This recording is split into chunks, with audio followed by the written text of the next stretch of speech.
Aujourd'hui, on fait un cours sur les Selichot.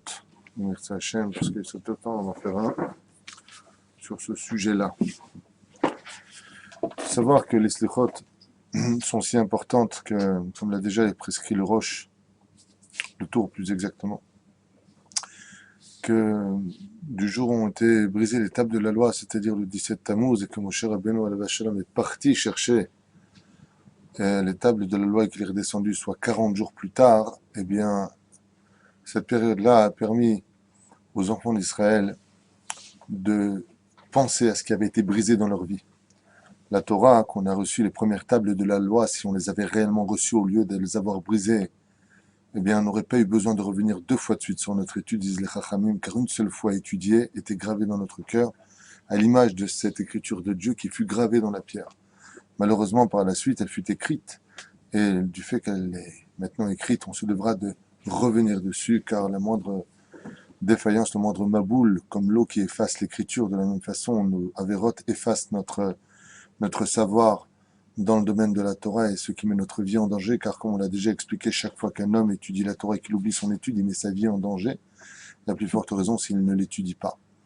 Alors il est évident que cette période des 40 jours, qui représente un petit peu l'image du fœtus, de la reconstruction d'une Neshama qui arriverait dans le ventre de sa mère, j'ai nommé la terre, comme on a l'habitude de le dire à Rosh Hashanah, Ayom Arat Olam.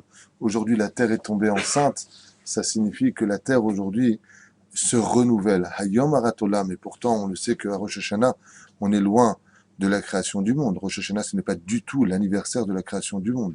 C'est le jour anniversaire de la création de l'homme, puisque le monde a été créé le 25 du mois de Elul, 6e jour de la création Adam Arishon, et c'est pourtant ça que l'on fête, pour te dire que toutes ces 40 jours que nous avons, qui vont nous mener donc de Aleph Be'elul jusqu'à Yom Kippourim, où le Yom Kippourim, on parle réellement de la naissance et de la destinée du peuple d'Israël, duquel, Bezrat Hashem, jusqu'à Hoshana Rabbah, dernière situation finale, on pourra s'en sortir. Ce qu'il faut comprendre, c'est que comme la Kabbale nous l'enseigne, que pour avoir un enfant qui soit pur, il faut que la pensée du père et de la mère le soir de la conception soit absolument pure. Sinon, ça peut, chas v'shalom, mener à des dégâts physiques. On en a souvent parlé dans le cours sur la femme enceinte. L'ange, là, est là responsable d'amener les neshamot, vérifie les pensées de l'homme et de la femme au moment de la conception.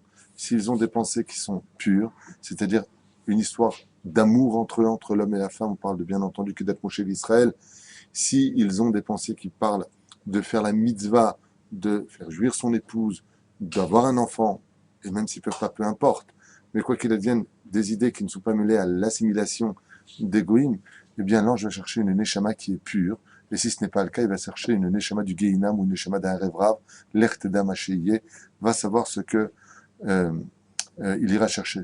Comme le dit le verset, plutôt le proverbe, ce que tu vas récolter ce que tu as semé. Bien, et bien de la même façon, la conception du mois d'août, c'est-à-dire du mois d'août, aujourd'hui on dit le mois d'août parce que ça tombe le mois d'août, du mois de Elul, c'est tout simplement les 11 mois qui précèdent Elul. C'est pour cela que le mois qui vient juste avant Elul, c'est quand tu commences à voir la tête qui sort du ventre de sa mère d'une certaine façon, qu'est-ce que tu dis? Av. Av, c'est Elul Ba. Elul vient maintenant, comment tu as préparé ton année. C'est pour ça qu'il faut retenir à vie que Elul ne commence pas réellement le Aleph du mois de Elul, mais qu'en réalité, le premier mois de Tishré, c'est-à-dire Aleph Betishré, est d'ores et déjà la convention du prochain Elul. C'est-à-dire qu'on se doit de tenir Béhémet extrêmement fort par rapport à notre situation, où 11 mois qui précèdent Elul viennent préparer l'homme à Elul. Dans ce cas-là, on va dire, mais Elul, il vient préparer quoi? Elul, lui, en lui-même, vient préparer Rosh Hashanah.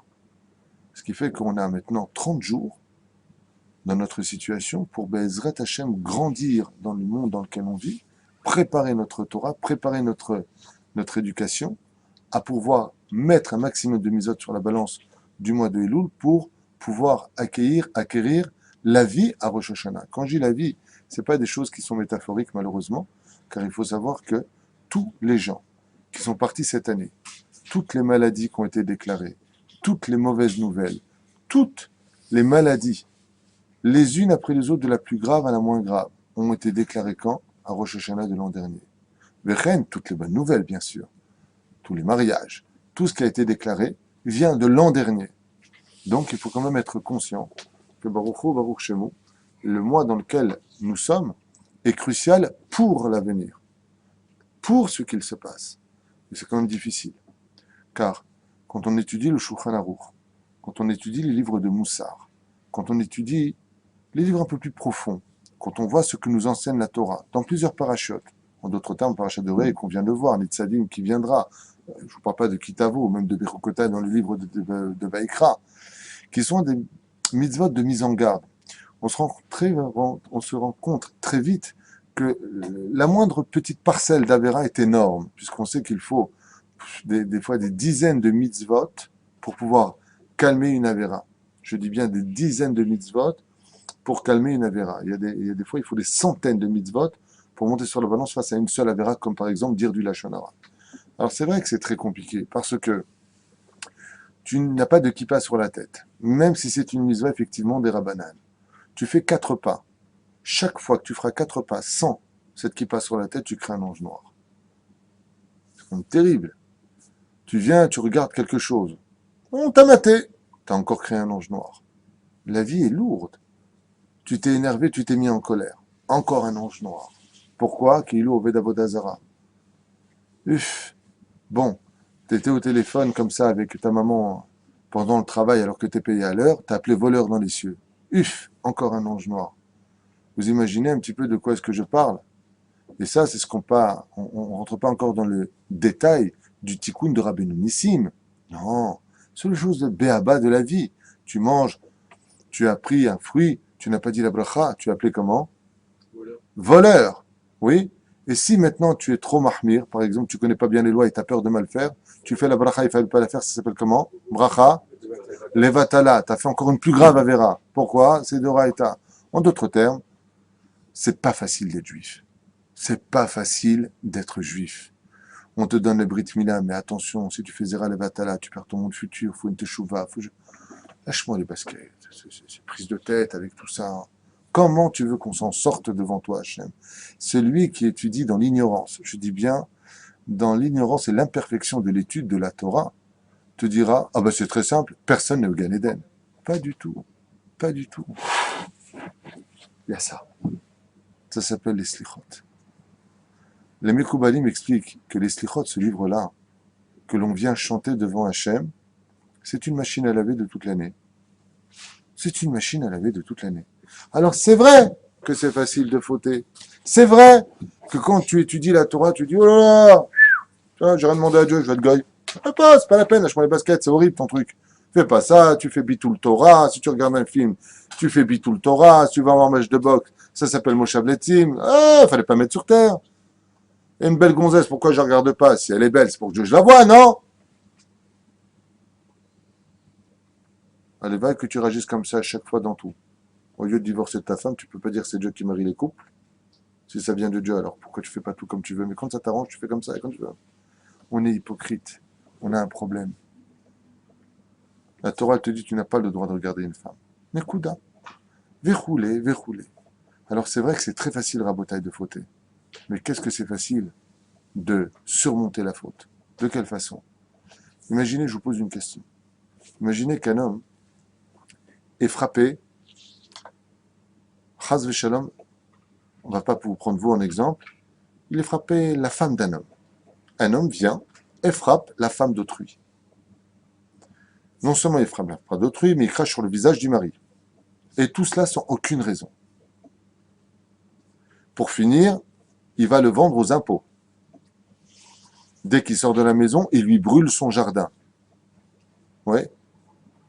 Et puis il vient vous voir en plein été et vous dit pardon.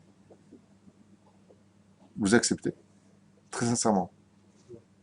C'est inadmissible. Je peux vous promettre que personne ne peut accepter. Et en plus de ça, il vous le dit pas en parlant. Il vous le dit en chantant. Je te demande pardon pour t'avoir esquinté ta vie. Maintenant, vous pourriez, vous, en tant que milliardaire, le ruiner, le détruire, tout. Vous avez tous les moyens du monde et vous faites rien. Au contraire, vous lui rajoutez. Ça existe? Ça n'existe pas. Celui dont je vous parle, l'homme et sa femme, Chaz Hashem, Dieu n'a pas de femme, mais la Shekhinah est considérée comme le côté féminin d'Hachem dans la Kabbale. Toute la journée, on oublie Hachem. Toute la journée, on oublie Hachem qui viachol. Les slichot, efo anachnu, efo. Toute l'année, la Torah elle est posée ici, on va regarder des films. On ne s'occupe pas. Ah, laisse tomber, je me sens pas prêt. On sort avec les jupes courtes, on sort comme ça. Akadosh dit, hey, c'est moi le roi des rois. Oh, c'est moi le roi. Où vous êtes? C'est moi. Pourquoi tu fais du lachon hara? Pourquoi tu regardes? C'est moi, je remplis le ciel et la terre. Qu'est-ce que tu fais? Je dis, c'est on a un Yetzer Hara. T'as raison, mais je t'ai donné de la force. Quoi? L'étude de la Torah.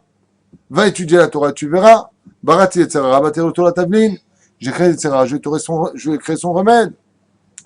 Qui aurait accepté, pendant 6000 ans d'histoire aujourd'hui, depuis la création de l'homme, qu'avec une seule parole de Mechila ou Slicha Bekapara, un homme puisse régler son compte? C'est le cadeau de ce que Dieu nous donne. Ani les Dodi et Dodili. Dieu nous pardonne sous le biais de l'amour. Pendant 30 jours, il se présente que sur un seul aspect, celui d'aimer son peuple. Celui de lui dire, Behemet, Ani Itra. Je suis avec toi. Je ne te pardonne pas parce que tu le mérites, mais je te pardonne à l'image. Un jour comme ça, une femme avait son fils. Et son fils, bien entendu, était un garçon extrêmement pathétique, très violent, très insultant, très ingrat. Vous savez que la pire des vertus dans ce monde, c'est l'ingratitude. Et comme dernier souvenir, c'est Siata d'Ishmaïa, cet homme-là vient vers sa mère, l'insulte, lui crache au visage une fois de plus, là-bas, la jette contre le mur, il fracasse sa mère par terre. Elle est en sang, en larmes. Cet homme-là ferme la porte et s'en va. Voici qu'après plusieurs années, sans jamais avoir donné de nouvelles à sa mère, cet homme-là un jour tape à la porte. Et la mère, depuis toutes ces années où elle n'avait pas vu son fils, lève les yeux et des larmes s'écoulent. Elle sent que derrière la porte se tient quelqu'un de particulier. Quand elle ouvre la porte, elle voit son fils. Et à ce moment-là, le fils qui avait changé et qui avait grandi, dit à sa mère, Slichaïma. Et la mère, à ce moment-là, quand elle voit son fils, elle le serre dans les bras. Et le fils, il comprend pas. Tant d'amour tu me donnes, t'as oublié que je ne t'ai jamais fait sourire. T'as oublié que la dernière fois que je t'ai vu, je t'ai jeté contre un mur, je t'ai fracassé le dos, je t'ai laissé en larmes avec du crachat sur la joue. Et maintenant, tu me prends. Et sa mère, elle lui a répondu, mais une mère, elle aime toujours son fils. T'es mon fils. Pendant 30 jours, Dieu répond à tous les anges accusateurs. Mais c'est mon fils. Ani les dodi Reshitivot Elul, Sofitivot Arbaïm. Les initiales de Ani les dodili du Shirachirim. Ça vient t'enseigner, je suis à mon bien-aimé est à moi. Il n'y a que de l'amour entre nous.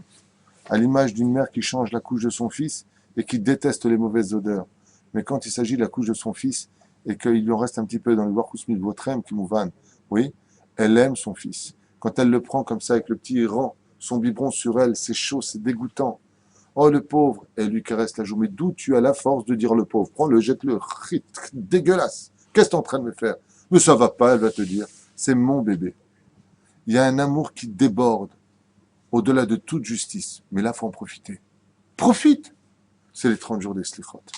Dieu, il te dit, tu peux m'avoir. Comment? Quand je m'assois sur le kissé Rahamim. El melech yoshev al kissé Rachamim ou mitnaeg bachasidut. Lo betzidkut. Dieu ne se comporte pas selon la justice pendant ces 30 jours. Il est cloué pendant 30 jours sur qui c'est Rachamim. Ça veut dire juste tu viens, tu dis pardon. Juste pardon. Je suis là, je t'attends. C'est extraordinaire. 30 jours dans l'année. Après, Dieu va passer sur un autre stade. Ça s'appelle pendant 10 jours, les jours de pénitence. Yamim Noraim. Et là, il est assis où Dieu? Sur le Kisédine. Sur Midatadine. Là, maintenant, on rigole plus. Là, maintenant, si tu mérites, tu prends. Si tu mérites pas, tu prends pas. Parce qu'on va arriver à Yom Kippourim. Et Yom Kippourim, on va décider. Les gens ne comprennent rien. Ils croient, les gens, que Yom Kippour, c'est le jour du jugement. Pas du tout. Pas du tout. Kippour, ça n'a rien à voir avec le jour du jugement. Kippour, c'est le jour du grand pardon. C'est-à-dire que si ce qui a été décrété à Rosh Hashanah, qui est le jour du Din, le jour le plus terrible de l'année, c'est Rosh Hashanah. Hein. C'est le jour du jugement, le Yom Hadin.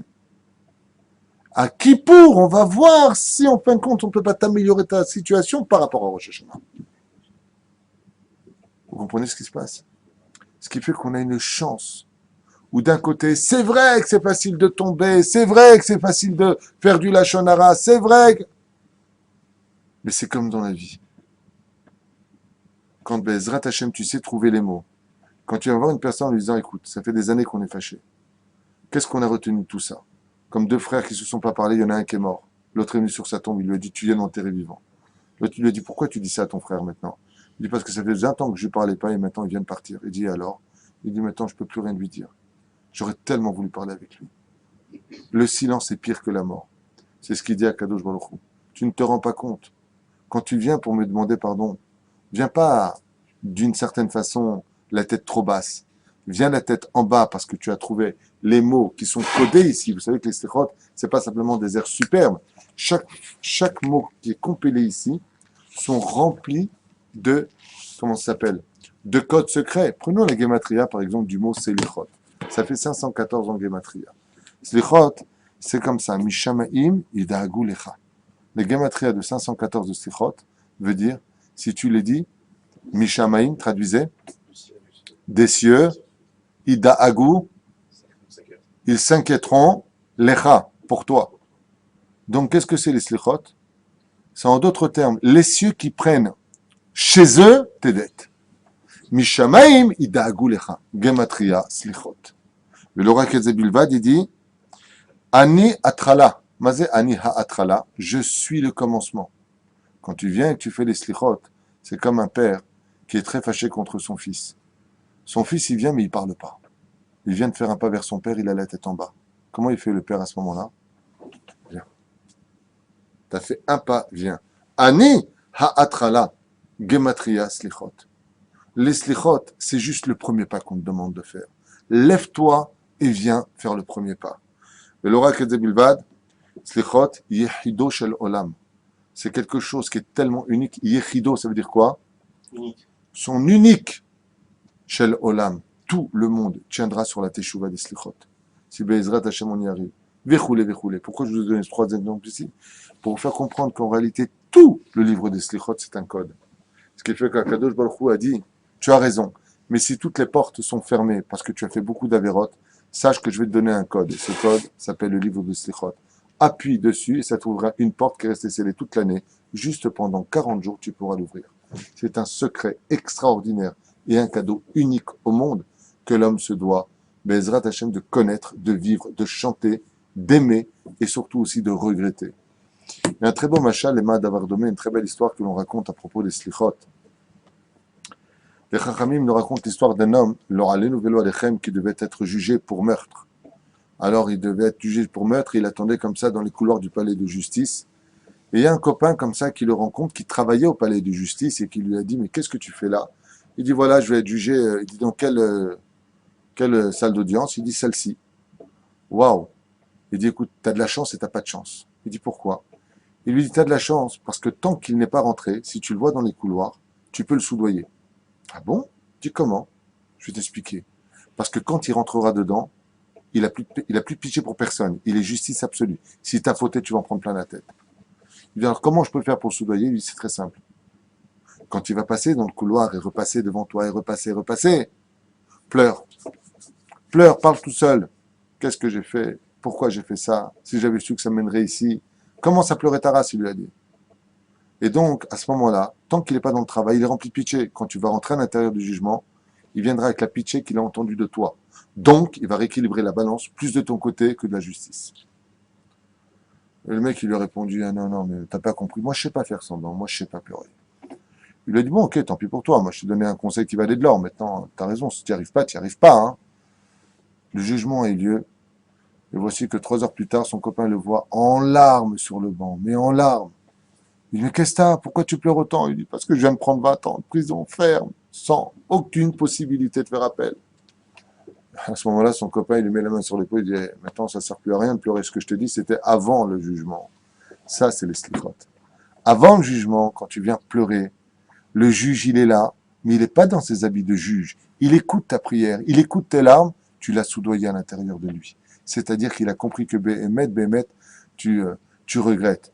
L'élève Alpha Avdalim, sans aucune comparaison, ça me rappelle un peu un coup de vis que j'ai fait pour mon permis moto. Quand j'ai fait mon permis moto ici en Israël, j'ai vu les inspecteurs venir, et puis devant, comme ça, on doit faire des 8 avec la moto. Vous connaissez le système. Et qu'est-ce que j'ai fait moi? Toute manique. Je me suis mis d'Afka devant lui, et j'ai commencé à faire des 8, et je faisais beaucoup de bruit avec la moto. Et il était en train de noter ses carnets, et regardait comme ça. Je l'ai saoulé. Je l'ai saoulé. Rien, rien. Je l'ai saoulé. Quand est venu mon tour, j'ai fait un seul 8, il m'a dit c'est bon. Toi, on t'a vu faire 1 million de 8, tu nous as pris la tête. C'est exactement comme ça que ça se passe pour les slichot. Pendant 30 jours, tu viens, tu pries Hachem. Ah, c'est bon, toi je te connais, tu as regretté 100 fois, déjà passe. Allez. Chazak ou Barour, une très bonne année. Briou Tetana, les écoles à Sipour. Parce que le but de ce monde, c'est d'arriver à soudoyer le roi des rois. La question qui se pose, c'est comment se fait-il que tu viens dire à Dieu, j'ai fauté? Imagine le mec, il vient, il te rentre dedans avec sa voiture, et il vient te dire, je t'ai esquinté ta voiture, il nous reste plus qu'à faire un constat. Tu dis, attends, j'appelle la police, là on en tient, il est bon celui-là.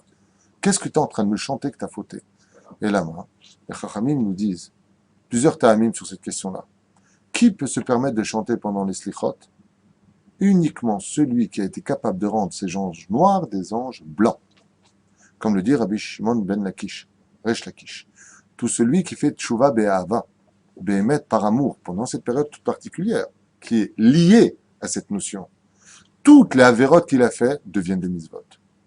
Est-ce qu'il n'y a pas un plus grand succès que de relever une société qui était ruinée par terre, de la rendre la société numéro 1 au monde? Là, tu as de quoi chanter. Mais si chaz v'shalom, les chachamim nous disent, tu oses chanter devant Hachem alors que tu ne comptes pas du tout faire tes chouvas, et que là tu listam un bouquin que tu aimes bien parce que j'adore les airs des slichot, il est évident que toi tu ferais mieux de pleurer et pas du tout chanter, de te mettre dans un coin bien cadré, comme dit les chachamim, quand venait le mois de Elul, ils étaient blancs et tremblaient la main, parce qu'ils savaient la valeur extraordinaire d'être devant le roi des rois, Shneimar, Sheviti Hachem, les Negdi Tamid. C'est pour cela que le but des slichot, c'est d'arriver à son apogée. Quel est l'apogée des slichot? Yom Hadin, Rosh Hashanah. Comme l'ont dit déjà les sages, Al tikre Rosh Hashanah et la Rosh Hashinouy. Ne lis pas le jour, la tête de l'année, mais lis la tête du changement. Change ce que tu as été. Et ne dis pas, je n'y arrive pas. Quand t'es né, t'avais pas de dents, et pourtant t'en as aujourd'hui. Quand t'es né, t'as avec des cheveux, et pourtant on les perd aujourd'hui. La vie change. Il faut s'adapter à la situation. Mais on ne peut pas s'adapter à la Torah sans l'étude de la Torah. Comme l'ont déjà dit les Chachamim, on en a déjà parlé, il n'y a pas une plus grande capara pour toutes les fautes, plus que les jeunes, plus que la tzedaka, plus que tout sur terre, que d'étudier la Torah la nuit. Celui qui se lève et étudier la Torah la nuit, c'est le summum de toutes les réparations. Le Zohar nous dit, Halomaed Balayla, celui qui étudie la nuit, Chut shel Chesed, il y a du trône divin un couloir de bonté qui vient sur lui. Ça veut dire qu'on lui pardonne toutes ses fautes. Un mec, il n'est pas relié comme une marionnette. Ça veut dire qu'il a une beauté en lui qui vient s'installer parce qu'en réalité, Dieu lui nettoie sur le front ses avérotes. Et c'est pour ça qu'on se lève pendant la nuit pour les slichot. Parce que ça s'appelle Sha'at et Ratzon. À partir de Chatzot Laïla, à quel jour s'assoit sur Kisei Rachamim et il te dit, mon fils, juste tu viens et je te pardonne. Mais c'est extraordinaire. C'est vrai que c'est facile de fauter. C'est vrai que les fautes sont par milliards à tout pas. Mais de l'autre côté, à chaque millimètre de ta vie, tu peux faire tes chouvas. Comme le dit le Rambam, il suffit qu'un homme, juste une fraction de seconde avant de quitter ce monde, sorte une larme de regret et on ne lui rappelle plus aucune faute après sa mort. Bien entendu, pas entre lui et son prochain. On parle de lui et d'Hachem. C'est pour cela que le but du chinouille, des slichot, quand on vient et qu'on les dit, c'est de s'améliorer, de changer, d'améliorer une situation, de ne plus être chas v'shalom celui qu'on a été l'année dernière, mais justement un nouveau personnage. Malheureusement, il y a des gens qui, non seulement ne changent pas, mais diminuent. Alors au début, ils faisaient shacharit, mincha, arvit, et puis après, ils faisaient plus que mincha. Ou alors arvit. Ou alors shacharit. Au début, ils donnaient la tzedaka le matin et le soir, puis après, l'année suivante, ils ont donné la tzedaka que le soir, alors qu'ils auraient pu continuer. On ne voit pas celui qui ne peut pas. Bien entendu. Il y a une très belle histoire qui nous fait comprendre la magnificence de la fête que nous sommes en train de vivre chaque jour. Les 40 jours qui mènent de Alev Beilul jusqu'à Yom Kippourim. On raconte comme ça dans une très grande ville, dans un magnifique pays, qu'il y avait un brigand, un mec spécialisé dans les vols. C'était un Arsène Lupin number one. Et à chaque fois qu'il faisait des vols, il se faisait rarement avoir, mais Bassoff, il arrivait toujours à s'échapper. Alors l'histoire est montée jusqu'au roi. Et le roi a dit, bon, on va voir, on va essayer de trouver une solution. Jusqu'au jour où cet homme-là est arrivé à toucher à la bourse du pays. Et là, ça a touché directement le roi.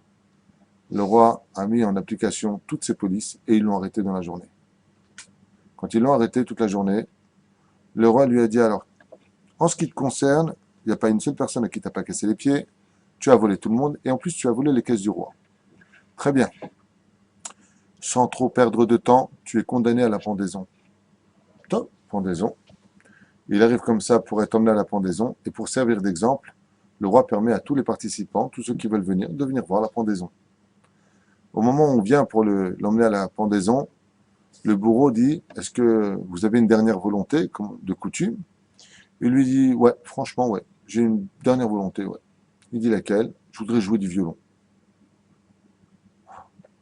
Le roi dit, violon, donnez-lui un violon, qu'on se débarrasse de l'histoire et qu'on se débarrasse de ce mécréant.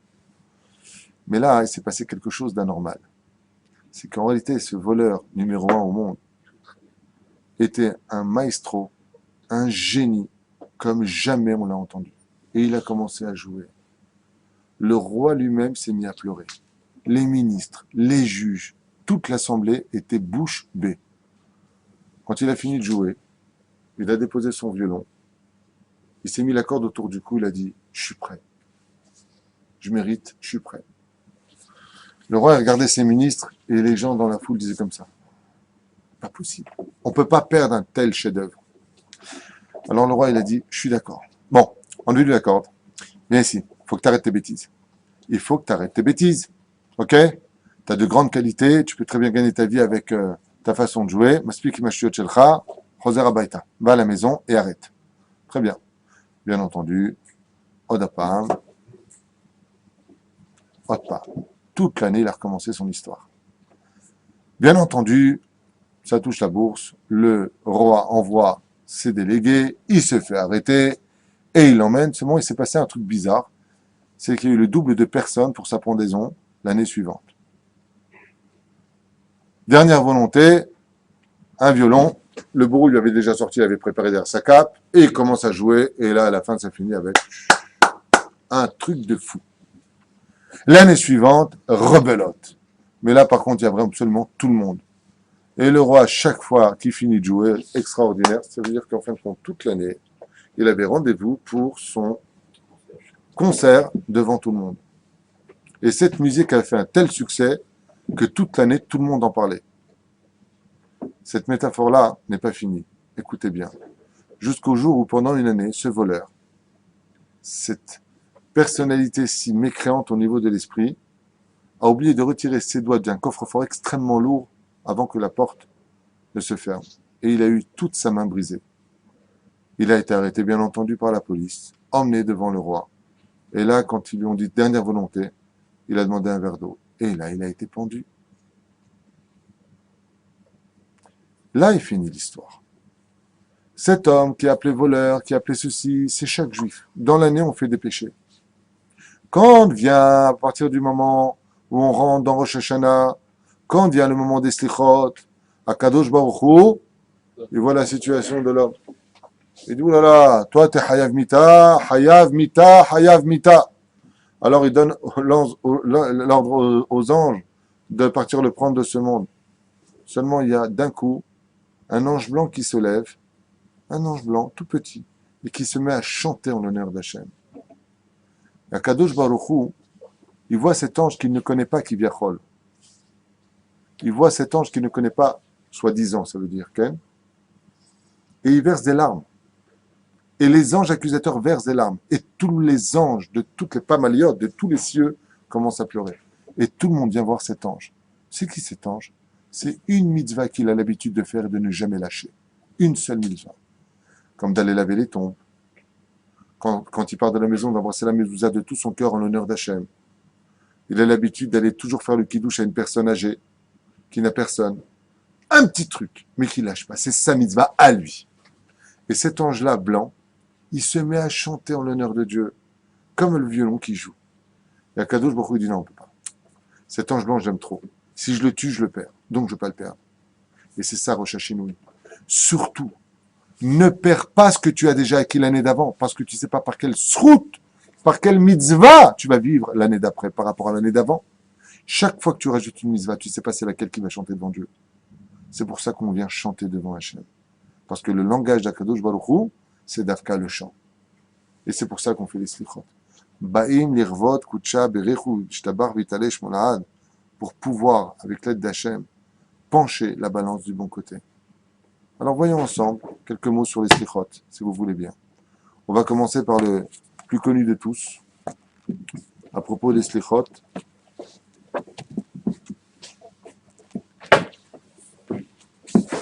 On commence par dans les slichot Ashrei Yoshvevetecha, le Tehillim 145, qui est le alpha bêta de tout l'alphabet. Et non seulement on commence par celui-là, mais je vous rappelle qu'il n'y a pas la lettre Nun dans l'alphabet de Ashrei Yoshvevetecha, comme le dit la Gemara, parce que la lettre Nun vient nous dire Nefila. On ne tombe pas pendant les slichot, on doit s'élever à chaque fois. Donc il n'y a pas de Nun.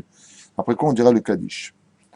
Akadosh Baruch Hu nous dit Ben Adam Malecha Nirdam Kum Kera Betachanunim. Ben Adam, lo Ben Ish, lo Ben Enosh, Ben Adam. On attend de toi le plus haut degré de ta personne. Adam est le plus haut degré de tous les niveaux d'hommes qui existent. Enosh, Gever, Ish et Adam.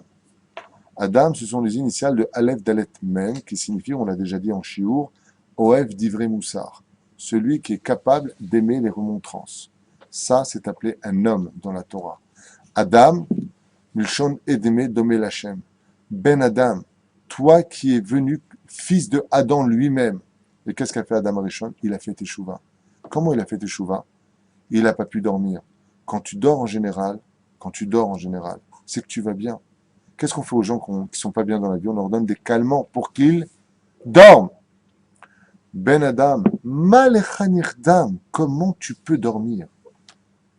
Pendant que dans les cieux, Akadosh Baruch Hu est en train de se battre par des milliards d'avérotes, et toi tu dors. Ben Adam, Malechanirdam, Kum Kerabeta Hanunim. Lève-toi maintenant, supplie Hachem, parce que avant l'heure c'est pas l'heure et après l'heure c'est plus l'heure. C'est l'heure maintenant de te lever. Shefor Sicha des Roches, Selicha. Épanche ta discussion, c'est-à-dire quand tu viens parler avec Hachem, imaginez dans quelles circonstances les choses pourraient se passer. Un homme a fauté vis-à-vis d'autrui. Imaginons un homme qui est un mauvais voisin et qui a fait beaucoup de mal à l'autre. Il vient au bout d'un certain temps, il vient lui demander pardon. S'il passe au niveau du gader, c'est-à-dire il vient le voir au niveau de la barrière du voisinage qui les sépare, et qui lui dit « Bon, tu sais quoi, j'en ai marre de tout ce que je t'ai fait comme mal, alors je vais te dire pardon, pardon. » Qu'est-ce qu'il lui dit le voisin? Non seulement je te pardonne pas, mais en plus ça, t'es vraiment un imbécile. Mais par contre, s'il vient, il sort de l'autre côté de son jardin, il tape à sa porte, ouais, et à ce moment-là, il lui explique « Écoute, est-ce que tu me permets de te parler ?» C'est ce qui a marqué ici. « Shefor sicha ». Shefor sicha, ça veut dire nous lishpor. Verse ta discussion. Parle. Je vais t'expliquer. J'ai un problème. J'ai grandi dans des situations un peu difficiles qui justifient pas tout le mal que je t'ai fait. Et tu commences à raconter. Et pourquoi tu lui as fait du mal? Et dans quelles circonstances? Parce que tu ne savais pas que, selon le tableau, c'était comme ça et comme ça, que tu étais parti à la mairie. Le mec, il commence à entendre une histoire qui va commencer à former le pourquoi il te pardonnera. Chez Forcecha. Il n'y a pas de pardon. Ma pitom. C'est pour ça qu'on a un livre entier à lire, les slichot. On va raconter à Dieu pourquoi on en est là. Des roches, selicha. Exige le pardon de Dieu. Je t'en supplie, Hachem, tu m'as créé, ne me laisse pas partir. Ça veut dire quoi, exiger? Ribono shel olam. Avant que je ne vienne dans ce monde, j'étais une réincarnation. Je t'ai supplié de me redonner une chance. Tu m'as renvoyé dans ce monde et fait oublier tout ce que j'ai été. Ne me refais pas partir de ce monde avec plus d'avérotes, puisque je suis revenu réparer que peut-être 3 ou 4 avérotes. Pourquoi repartir avec des millions d'avérotes? Pour encore une fois revenir. Toi qui nous aimes tellement, pourquoi tu me laisserais dans cet effet de surprise en disant « Je ne savais pas, pardonne-moi après la mort » où là, il n'y a plus de tchouva possible. Donc, déroche, Selicha. Exige que Dieu te pardonne. Exige-le. Comme disent les Chachamim, quand tu as fauté vis-à-vis de quelqu'un, si tu viens demander pardon et qu'il te refuse, qu'est-ce que tu fais? tu reviens. Et s'il te refuse, eh ben, tu reviens. Et s'il te refuse, eh ben, tu reviens, c'est la dernière fois. Mais tu reviens avec 10 personnes. Tu reviens avec 3 fois. Tu reviens avec 10 personnes, et tu dis voilà, une fois de plus, je te demande pardon, s'il ne veut pas pardonner, toute ta vérote passe chez lui. Vous avez compris? Mais Adon à Adonim, car il est le Seigneur de tous les seigneurs. Rechat ou te'ar, va au mikvé et rends-toi pur. Rechat, lave-toi. Daï mashtuyot shelcha. Ve'al te'achar. Et arrête de tarder. Pourquoi? Qui t'a dit que tu arriveras à Rosh Hashanah cette année? Qui t'a dit que tu vas pas mourir demain? C'est à prendre au sérieux. Beterem yamim ponim, avant que les jours n'arrivent. Umeera routz le'ezra, et vite, cours pour demander de l'aide. À qui? À Kadosh Baruch Hu lui-même, puisque c'est ton juge. Lifne shochen meronim, devant celui qui siège dans les cieux d'en haut, ou plutôt dans les plaintes, ou dans les réponses. Omi pesha, vegamresha, berach ufrad, measonim. Et devant tous tes péchés, tout ce que tu as construit comme monstre dans les cieux qui ne veulent qu'à ta vie, fuis de tout ton cœur de ces catastrophes. Measonim, en hébreu, veut dire, fuis ta vérote parce que c'est une catastrophe. Elles exigent de toi que tu viennes les nourrir dans le monde d'en haut. En d'autres termes, elles veulent que tu meurs. L'opachov de l'auteur. Anna she'e, je t'en prie, réponds-moi, viens vers moi, accorde-moi, Shimcha Yodae, ton nom est connu, Israël Nehemanim, car tu sais que ton peuple est un peuple fidèle. On fait des bêtises, on fait des choses, mais bassor, on fait toujours teshuva. Lecha Hashem Atzedaka, tu nous dis à Hashem de faire toute la journée, regardez ce qu'on dit à Dieu. Hein. Tu nous demandes toute la journée de faire de la tzedaka, fais-nous de la tzedaka, accepte notre pauvreté, qu'on n'a pas les moyens de te payer des anges blancs à Kavana. Vela nous bochet apanim. Parce que nous, qu'est-ce qu'on a? On n'a que la honte sur le visage.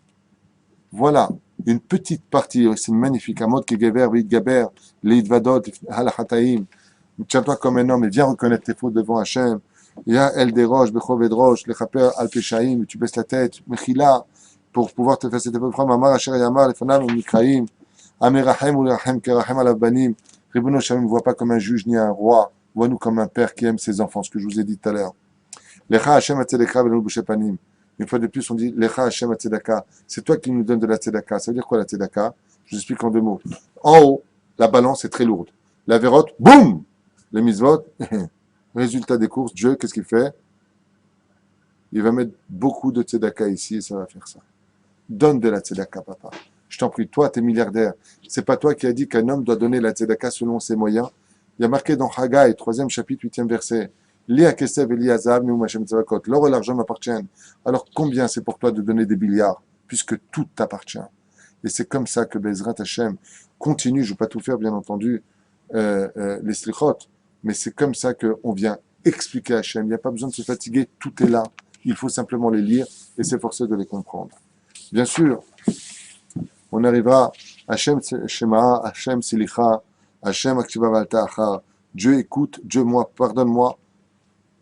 Listening, ça veut dire écoute-moi bien exactement, ve'al ta'achar, ne tarde pas.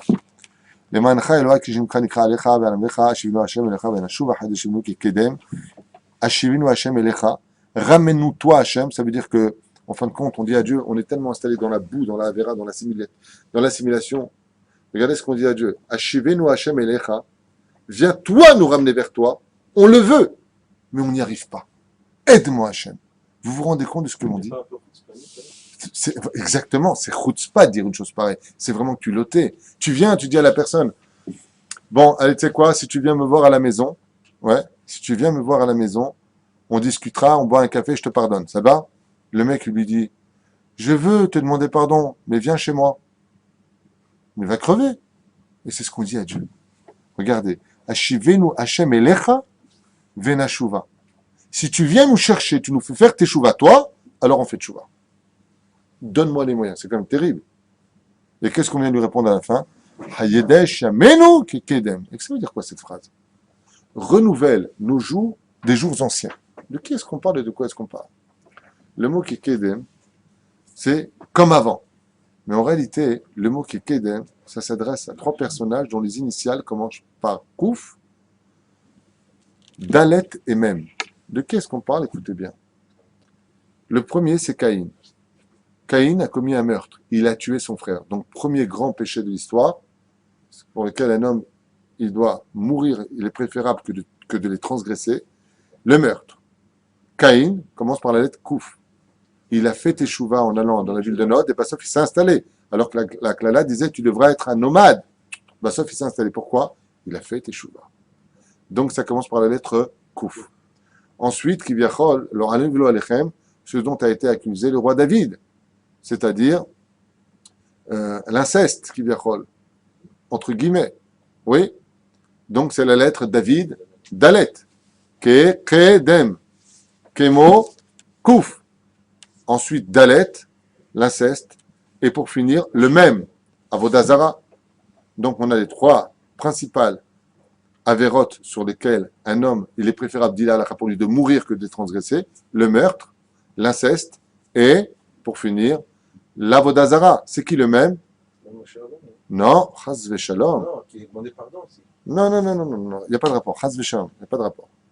Ménaché, Zéat Shuvah. Le roi Ménaché, fils de Hiskiwa Amelech, a fait Avodazara. Les Chachamim nous racontent. Il a fait une telle Avodazara que quand il a été pris par les ennemis, qu'est-ce qu'ils ont fait eux? Pour le tuer, ils l'ont pas tué facilement. Ils ont créé le premier microgal, le micro-ondes. Ils ont pris un tonneau en acier, ça en fer comme ça, un gros tonneau. Ils l'ont mis à l'intérieur et ils l'ont mis sur des braises brûlantes. Vous imaginez ce que ça fait? Et lui était à l'intérieur enfermé. Et il faisait rouler ce tonneau de fer, lui à l'intérieur, sur une chaleur atteignant les 120-130 degrés. D'accord? Qu'est-ce qu'a fait Ménaché à ce moment-là, le roi Ménaché, roi d'Israël? Il sort une statue et il dit, si tu me sauves de cette situation, je te construirai un temple plus grand que l'imagination. Il voit qu'il n'y a rien. Alors il dit, Éloqué un tel, et à la fin il dit, Éloqué à vie. Le Dieu de mon père, si tu me sauves, je te promets de faire tes chouvas. Et quand le tonneau à ce moment-là qui revient sur les braises va de l'avant, il s'est passé un miracle incroyable. Un miracle digne de Walt Disney. Le tonneau, en continuant son chemin, est arrivé jusqu'à Yerushalayim. Il ne s'est pas arrêté aux braises. Il est sorti des braises.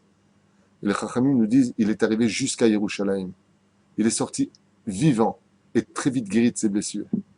Alors Ménaché a fait teshuva. Les trois personnages ici, Chatati Odiacha Lifnei Hashem, ils ont fait teshuva. Hadesh Yamenu, renouvelle nos jours à nous, Kekedem, comme tu as fait pour Caïn, David et Ménaché. D'où les initiales qui sont marquées ici. C'est pour ça que je vous ai dit tout à l'heure, ne lisez pas les slichot comme des mots stam. Ce sont des codes extraordinaires où le roi David se lève, le roi Ménaché se lève et Caïn se lève devant Hachem pendant les slichot et dit Ribono Shel Olam, pardonne aux enfants d'Israël. Pourquoi? Parce que tu nous as pardonné et nous on a fait ces trois avérotes et c'est ce qu'on dit ici. Hashevenu Hachem Elecha venashuva hadesh yamenu kekedem.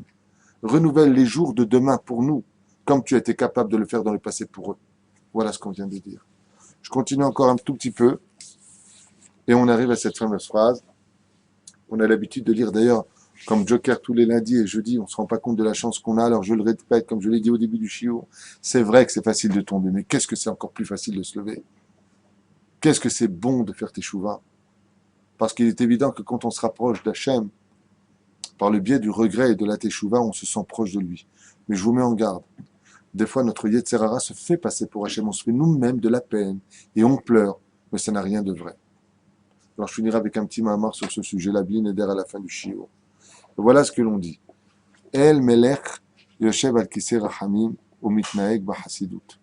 Toi, le roi qui se tient sur la chaise, le kisei rachamim, la chaise de miséricorde, umitnaeg bahasidut, et qui se conduit avec nous, avec comme un chassid, c'est-à-dire bien au-delà de la justice, bien au-delà de toute notion d'équilibre, mais dans un amour absolu.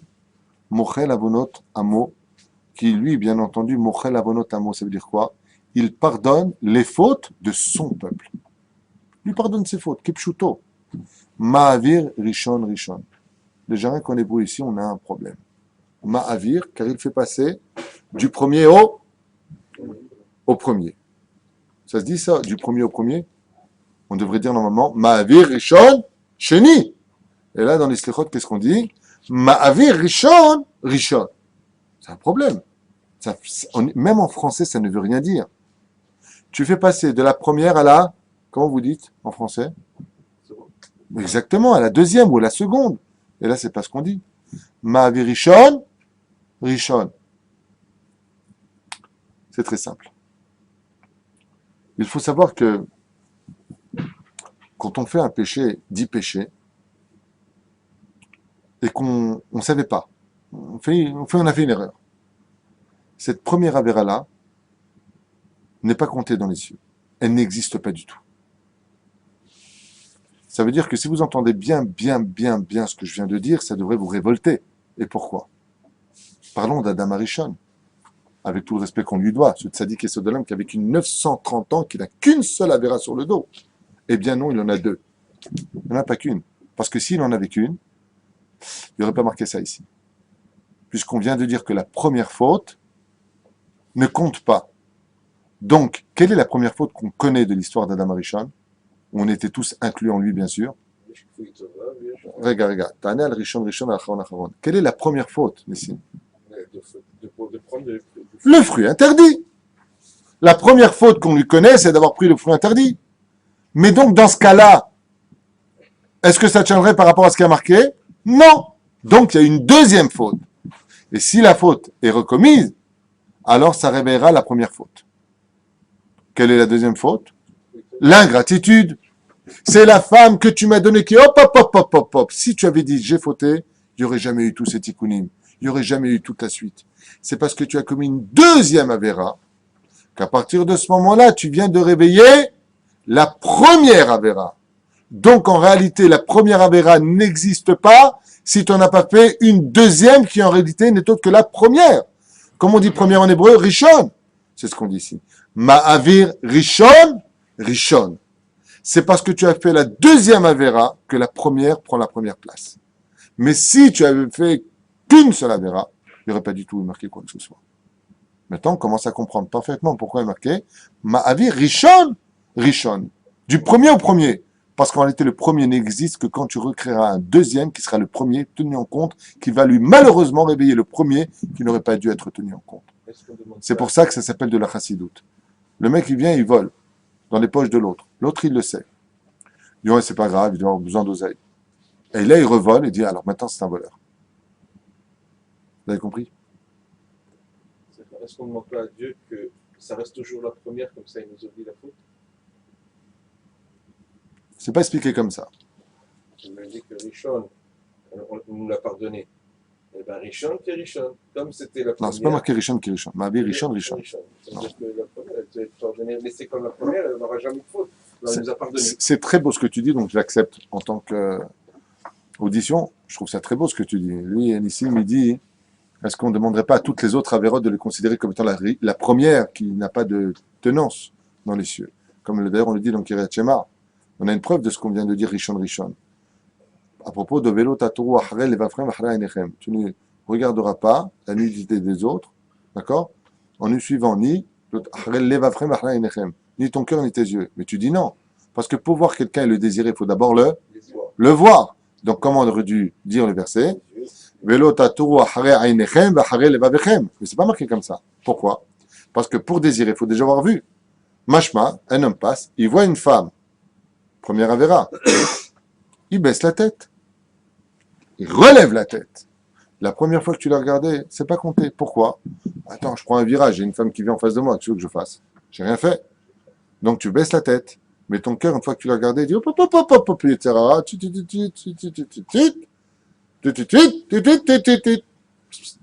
Va regarder. Donc on voit ici que la première ne compte pas. C'est justement la deuxième. Mais j'ai bien aimé ce que tu dis. Je trouve ça très sympathique. De dire en fin de compte que à Kadosh Baruch Hu, on lui demande de faire de toutes nos avérotes comme si c'était la première. On continue. Marbe Mechila la Hataim ou Slicha la Poshaim. Marbe Mechila la Hataim. On parle maintenant du niveau de faute. Il est rempli de consolation, d'excuses pour ceux qui font des fautes, qui se trompent de chemin. Ou Slicha la Poshaim. Il faut vraiment être balèze pour pardonner. Par contre, au Poshéa, c'est-à-dire au criminel, dans ce cas-là. Osset Tzedaka, je Kol Basar Veroach. Il fait de la tzedaka pour tous les vivants et ceux qui sont partis de ce monde. Très bien. Vous avez entendu ce que je viens de dire? Parce que Rosh Hashanah, ce n'est pas que notre jugement à nous. ce sont aussi le jugement de ceux qui sont morts et qui traînent dans les mondes d'en haut et d'en bas, qu'on appelle les ruchot, les esprits. Et quand on fait, nous, les slichot sur terre, c'est pour ça que dans les slichot, vous avez marqué que tout est au pluriel, parce qu'on ne fait pas que nos réparations à nous. On fait les réparations d'une partie de notre âme qui est dans un autre corps, qui est décédé dans un autre pays depuis peut-être 10 ans et qui traîne dans un autre endroit et qui n'aura sa réparation que quand on aura le Mashiach où toutes les âmes vont se réunir. D'où l'expression, nous sommes tous responsables les uns des autres parce que nous ne sommes qu'une seule entité. Bien. C'est la comme on va voir. L'okera atam, la haine gomel, et Dieu ne nous rend pas le mal pour le bien qu'il nous fait. Nous on fait que du mal à Dieu. Comme le mec, il parnassa, je t'en supplie Hachem, Dieu nous envoie la grosse parnassa, après on lui fait faire cœur neuf, j'ai plus besoin de toi. Combien de fois on a vu ça? Elle aurait tellement de choses, ce serait la même chose. Et on arrive à cette fameuse phrase, Vaya abor Hachem al panab, vaikra Hachem, Hachem, el rachum, vechanoun, el rechapem varab chesed, vehemet. On pourrait rester des heures entières sur ce verset-là, juste sur 2 mots. Hachem et un psych Hachem. Pourquoi il faut surtout s'arrêter? Les Ramim nous disent, Hachem, Hachem. Si tu dis Hachem, Hachem, ça prouve que tu ne comprends rien à ce que tu racontes. Il faut absolument que tu t'arrêtes. Et pourquoi? Pour t'enseigner que le Shem Havaya, qui représente le chesed de Dieu, la bonté d'Hachem, est toujours avec toi, avant que tu ne fautes, psych, comme après que tu aies fauté. Dieu ne change pas vis-à-vis de toi. C'est toi qui changes. Très souvent, l'homme faute parce qu'il dit Dieu m'a abandonné, il s'occupe plus de moi. Non, je t'explique. Tu as abandonné Dieu et tu ne t'occupes pas de lui. Parce que lui, il te répond ici Hachem, Hachem, moi, Habibi, je suis là avant que tu fautes et je suis encore avec toi après la faute. La preuve en est, tu respires. Comme dit la Gemara dans Brachot, Al tikra kol aneshama ta'alelia et la kol aneshima. Vas-y, neshima, tu respires. Tu dois respirer dans ce monde. C'est la neshima de Dieu qui te permet de respirer. C'est Dieu qui te donne le khamsan, l'air pour pouvoir respirer. Tov.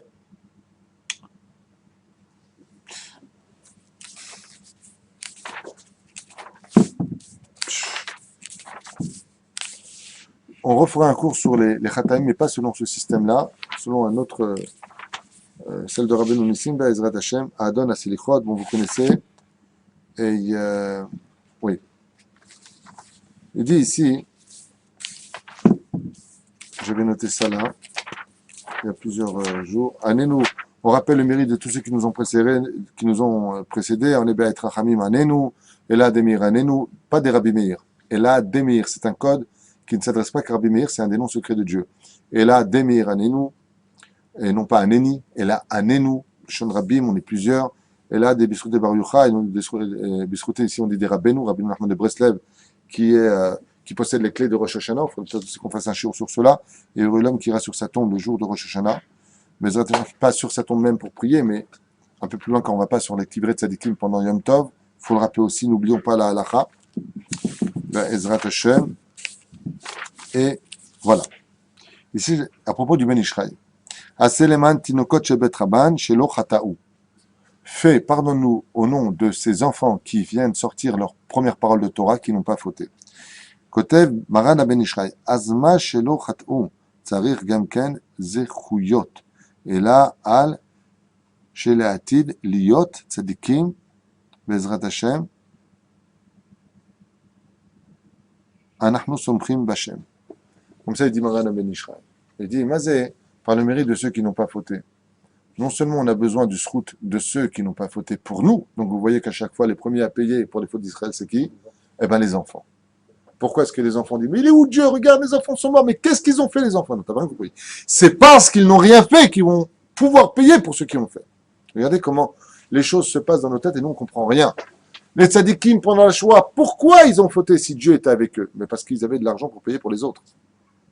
Ça veut dire, je explique en 2 mots de façon cruelle, ce que je veux dire, pas pour la Shoah, parce que c'est un sujet trop sensible. Pour d'autres pogroms, comme si c'était moins grave. Mais pour d'autres pogroms, comme à Fès, 6000 juifs sont passés au fil de l'épée, violés, éventrés, en une seule journée, il y a 200 ou 300 ans. À Fès, au Maroc. Pourquoi les tzadikim aussi, ils ont été tués? On l'a déjà expliqué. Parce que quand il y a beaucoup de dettes dans les cieux, on vient voir les grands frères qui ont beaucoup d'argent. En d'autres termes, les tzadikim qui sont considérés comme les grands frères, qui ont beaucoup d'argent, beaucoup de mitzvot. Donc eux aussi, car le tzadik, il fait la capara des autres. Nekuda. La reine, il dit ici, Assez, les manavram Sav Yaakov, assez. Pourquoi on dit assez? Fais-le, je t'en prie, Hachem. Tu viens les rappeler. Et tu dis parce que même eux, les Hatid Lavo, il faudra faire attention, Bezrat Hachem, qu'ils ne viennent pas à fauter. Les Hatid Lavo aussi vont grandir. Donc on demande déjà pardon pour eux, le rek et de Bilvan.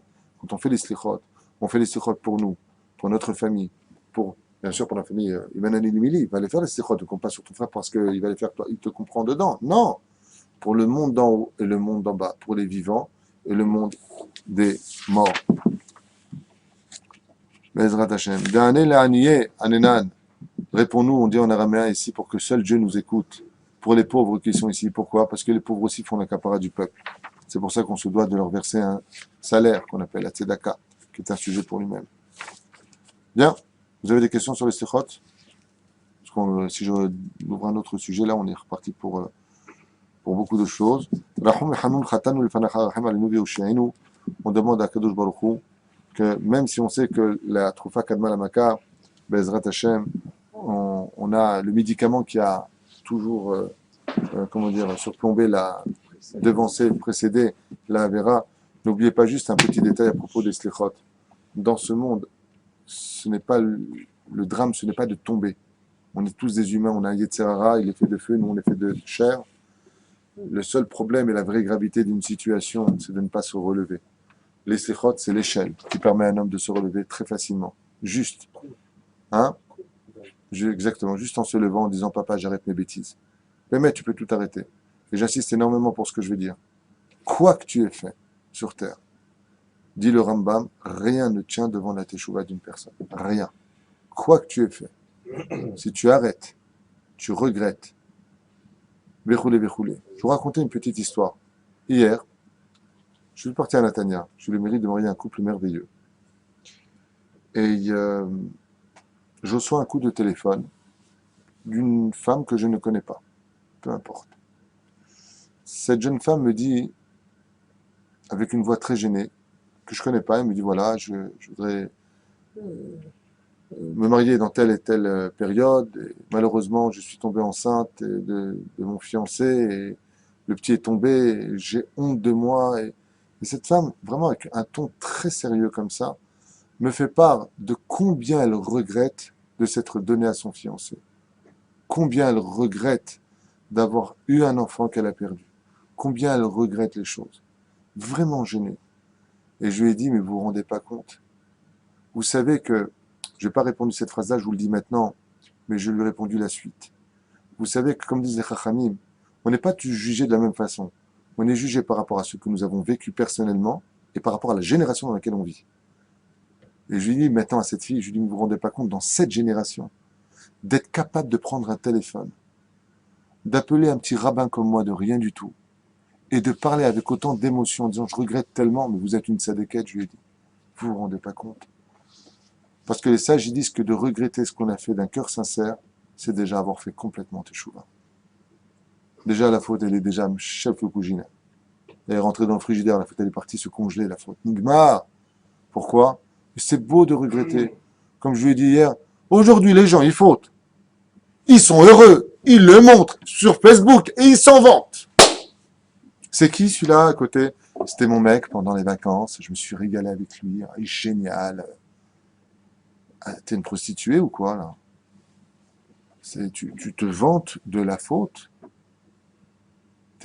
En plus, sur Facebook, tout le monde te voit. Ouais, parce que je me suis fait une nouvelle poitrine, tu comprends, faut bien, j'existe quand même. Je suis une telle naze sur Terre que j'ai besoin qu'on me regarde. Coucou! Mais c'est un psychiatre, c'est pas Facebook qu'il te faut, c'est un psychiatre. À ce point-là, t'es malade dans ta vie? À ce point-là, tu te sens morte dans ta vie pour te montrer? Là, c'est parce que je suis en vacances à Deauville. Et là, mais t'as rien à faire. T'as rien à faire sur Terre, c'est-à-dire que le monde... Vous avez vécu, vous, avant... Vous avez pour certains des cheveux blancs. On a vécu sans Facebook, on vivait pas bien. On a vécu sans portable, on vivait pas bien. Très bien. On a grandi avec Mariti, Gilbert Carpentier. On était très bien. On a grandi avec... moi, je me rappelle, pour toutes les vacances, on avait un ballon de foot, on était heureux. Et quand on a joué à la pétanque... Et quand on allait à la pinette... On part où en vacances à Juan-les-Pins? On était bien. On nous donnait 100 francs, on se prenait pour des milliardaires. Aujourd'hui, ton fils, il dit, donne-moi de la fraîche et tout ce que tu me donnes. Mon copain, il lui a donné 4000 shekels. Toi, tu peux pas me donner, quoi, 40 shekels? Mon fils, c'est dur la situation. T'es vraiment un naze, hein, papa. Il n'y a que toi qui réussis pas dans la vie. Voilà ce que tu entends aujourd'hui. Voilà ce que tu entends dans la rue. Je suis descendu la dernière fois dans une rue, sans donner de nom. Un gosse, il descend, il dit à sa mère, Badzo. Il dit à sa mère, fille de prostituée, à sa propre mère. Mais à l'époque, si le mot bête du mot bat, il sortait, on recevait le meuble sur la tête. On a très bien vécu. Faut arrêter de rentrer dans ces délires. Soignez-vous de Facebook, soignez-vous d'Internet. C'est une maladie. Les gens ont tous peur du cancer du corps, mais il y a un cancer qui envahit notre âme. C'est tous ces appareils-là. Aujourd'hui, c'est vrai que le site à Facebook, c'est pas moi qui le dirige, mais c'est juste pour publier la Torah. Je m'en sers avec beaucoup, beaucoup de mesures. Aval Beshem Hashem Naaseh Venatzliach. Faites attention, parce qu'aujourd'hui, le vêtement du Yetzer Hara, c'est Internet. Fuyez ces appareils, je vous le conseille vivement. Même si, bien sûr, vous avez des cours de Torah, grâce à Dieu, de beaucoup de rabbinim, méfiez-vous. Placez les choses, comment on appelle ça, les sites interdits. Prenez toutes les précautions nécessaires pour vous et vos enfants. Ne laissez pas le code à vos enfants. Faites très attention. Vous savez combien de couples ont divorcé à cause de ces appareils? Combien de femmes se sont remis en contact avec Facebook sur leurs petits copains du CM2? Qu'est-ce que tu deviens? T'as divorcé? Pourquoi? Ah ben, ton ex, c'était comme mon mari. Mon mari aussi, j'en ai marre. Bon, on se voit quand? On finit par parler? Vous savez combien je connais de gens qui ont divorcé à cause de ça? Un jour, j'ai rencontré une connaissance au boulevard Voltaire. Oh, comment tu vas? Ça fait longtemps que je t'ai pas vu. Ça va la famille? Pour pas dire que ça va ta femme. Il m'a dit, j'ai divorcé, je dis, c'est pas possible. Qu'est-ce qui s'est passé? Il m'a dit rien. Facebook, copain. Rendez-vous. Il est rentré, Nigmar pour. Résultat des courses, après le divorce, cet homme a refait sa vie avec une superbe épouse et elle est restée sans mari. Bon, chacun sa destinée. Aval, faites très attention. Ce sont des appareils très graves. Et à mon humble avis, il ne peut pas y avoir de réel teshuva si on n'a pas pris les minimums de précautions ou bichlal enlever cela de chez soi. Même si de l'autre côté, on s'en sert aujourd'hui pour diffuser nous-mêmes la Torah et qu'on a atteint les 40 000 personnes qui ont vu et qui regardent nos cours, puisqu'il y a à peu près 200 ou 300 personnes par jour qui regardent les shurim ici, Bezrat Hashem. Puisque les misot, on m'a assis Tovium, Beshem Hashem, Naaseh Venatzliach. Une dernière question? Oui. On fait la période si on loupe des jours. Comment ça se passe? On fait la période si on loupe des jours? 30 jours. Oui. Okay. Oui. On n'arrive pas à faire les 30 jours. Oui. Ce que tu peux prendre les mains d'Avardomé. Imagine que je te présente devant toi 40 diamants. Et que toi, maintenant, tu as très très mal au doigt pour X raison. Si tu as pris 2 diamants, c'est bien.